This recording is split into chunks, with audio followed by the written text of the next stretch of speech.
Sœurs et frères dans le Christ, bonjour et bienvenue à cette méditation en ce vendredi de la 7e semaine du temps ordinaire. Le texte de l'évangile d'aujourd'hui nous permet de revenir à quelque chose d'important, à la question de l'adultère et du divorce. Nous vivons une société aujourd'hui où il est très facile pour un peu que quelque chose soit gâté, qu'on ne cherche pas à le réparer ou arranger. Il faut jeter pour passer à quelque chose de nouveau. La culture même des médias nous permet et nous encourage dans cela. Si une relation un peu va mal, non, tout de suite on pense parfois généralement à s'en séparer. De plus en plus, ça devient aussi normal dans notre contexte africain, dans d'autres cultures qui ne sont pas celles occidentales. Or, l'évangile d'aujourd'hui nous demande quelque chose, nous fait comprendre que l'adultère, avant d'être une trahison, est avant tout un échec comme homme ou comme femme. Je vais essayer d'être précis en quelques minutes.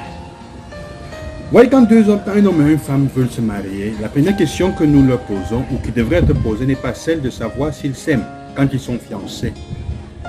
On suppose que s'ils se mettent ensemble, il y a quelque chose.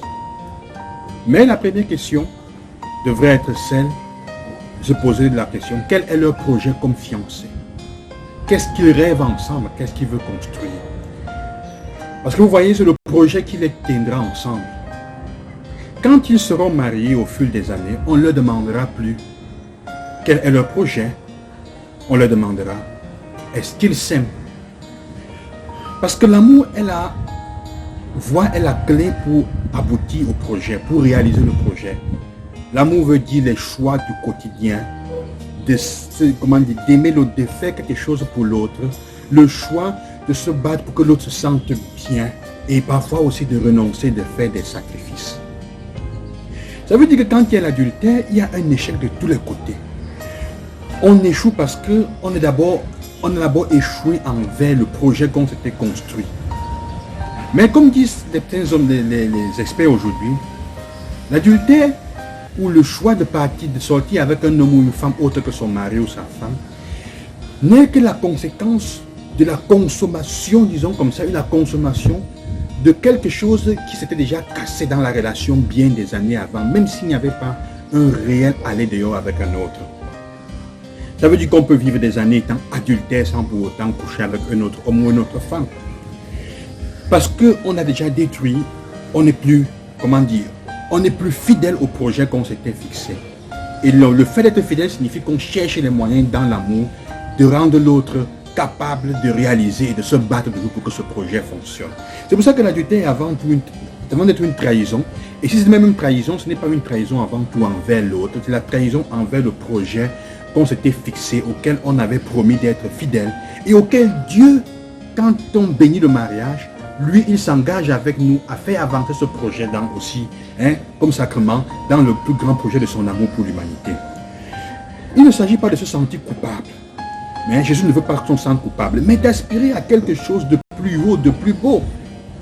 C'est pour ça qu'il dira, Moïse avait en fait voulu que vous compreniez que ce n'est pas la chose normale, mais il a voulu vous accompagner. Il a choisi une manière intermédiaire entre 0 et 10, il a choisi 4 ou 5 d'abord. Tu répudies ta femme. Mais il dit, au début, ce n'était pas ce que le Seigneur voulait. Mais pour vous accompagner et vous aider à comprendre, il fallait qu'il trouve une valeur intermédiaire, un peu comme la loi du talion.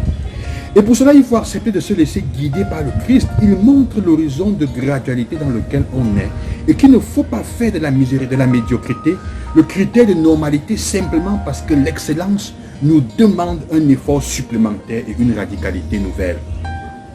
Quand une mesure de clémence est prise comme norme, elle n'est plus vertu, mais elle devient un vice de corruption de conscience, elle devient un laxisme criminel même. Donc vous comprenez donc, frères et sœurs, que quand Jésus nous fait comprendre que c'est d'abord un échec comme homme et comme femme, ça veut dire que dans la relation d'abord avec vous, on a échoué comme homme et comme femme. Avant de sortir, coucher avec nous, n'est que de la conséquence. Ça veut dire que dans l'adultère de mon mari ou de ma femme, il y a une partie, j'ai un peu de conséquences, il y a un peu de ma faute. Je dois me poser la question quand je découvre l'adultère de mon mari ou de ma femme de façon concrète. Je dois me poser la question de savoir, Où est-ce que j'ai échoué? Où est-ce que je me suis retiré? Où est-ce que l'autre n'a pas eu mon accord, mon apport, mon support? Il y a toujours une partie. Quelque part, j'ai abandonné la lutte pour que l'autre se sente aimé. Quand après des années de discussion, de se chamailler, l'autre se tait, devient silencieux, ça veut dire que l'autre a abandonné la bataille. Et l'abandon peut être la source, peut encourager l'autre aussi à aller de l'avant. À un moment, ça devient comme un cercle. On ne sait plus qui a commencé. Parce que quelque part, à un moment, tous les deux, on devient adultères. Beaucoup de nos ménages et de nos couples sont comme ça. Et aujourd'hui, avec l'encouragement, la facilité, on finit par se séparer après des années. Parfois, c'est étonnant de voir ces personnes qui ont vécu 50, 60 ans se séparer parce qu'elles sont tombées entre les bras de quelqu'un d'autre, de plus jeune, de plus compréhensif. Je ne sais pas comment dire, parce qu'on a renoncé à vouloir construire un projet, quelque chose de plus grand. L'adultère entre dans la maison quand on ne regarde plus quel est le projet et qu'on ne se bat plus pour être chacun et chacune fidèle à ce projet. Il faut donc se poser la question. Peut-être que si on réfléchissait aujourd'hui, beaucoup de couples, et non pas seulement les couples, beaucoup de personnes qui sont engagées de façon fiable dans quelque chose qui demande un don total de soi-même, se trouveraient dans une situation de position qu'on dirait adultéreuse ou adultère. Que ça nous accompagne donc à ne pas nous attacher aux médiocres. Jésus dit, si Moïse vous a permis cela, c'était pour permettre un passage à quelque chose de plus grand. À la fin, Dieu dit que l'homme ne sépare pas ce que Dieu a uni. Battons-nous donc pour entrer, pour grandir et devenir, et sortir de la médiocrité. Le monde nous pousse à la médiocrité. Détruire et se séparer tout de suite quand les choses semblent ne pas aller. Alors que Dieu dit, non, il faut se battre pour ça en quoi on s'était engagé dès le début. Ça veut dire que dès le début, il faut se poser la question, quand je me mets avec toi, c'est pourquoi? Est-ce que je suis prêt à aller jusqu'au bout, à donner tout ce que je peux pour construire notre projet? Sinon, les relations sont déjà bousées dès le début. Et même déjà, dans l'engagement du début, il y a déjà des conditions pour être adultère. Que le Seigneur vous accompagne en ce jour et qui nous donne la grâce de nous attacher à ce que Dieu veut, le Christ nous veut de nous, que nous ne regardions pas aux solutions de médiocrité dans la résolution de nos problèmes de couple, de famille, mais que nous regardions à ce que Dieu avait prévu pour nous. Qu'est-ce qu'il voulait? Que nous soyons une seule chose avec lui et comme lui. Demandons son accord et sa force. Loué soit Jésus-Christ et à demain.